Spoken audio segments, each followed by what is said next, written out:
कुएं से आई फुसफुसाहट।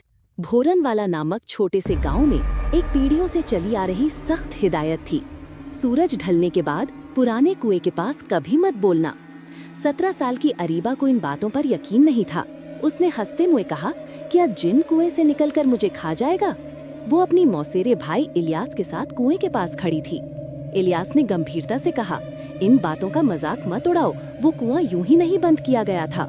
लेकिन अरीबा कुएं के मुंडेर की ओर झुकी और फुसफुसाई, अगर नीचे कोई है तो आकर मुझे ढूंढ ले।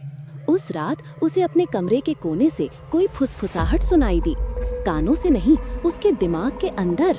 अगली सुबह अरीबा थकी हुई लगी, उसकी आंखें गहरी और उसकी आवाज धीमी हो गई थी। जब उसकी माँ ने पूछा, सब ठीक है? तो अरीबा ने बस मुस्कुराकर कहा, मैंने एक नया दोस्त बनाया है। तीसरी रात तक उसने बोलना ही छोड़ दिया, वो बस कुएं को घूरती रहती थी। इलियास डर गया। उसने कहा, तुम्हें किसी मौलवी साहब के पास ले जाना होगा। अरीबा ने उसकी तरफ देखा, उसकी आवाज खराश भरी और बूढ़े जैसी थी।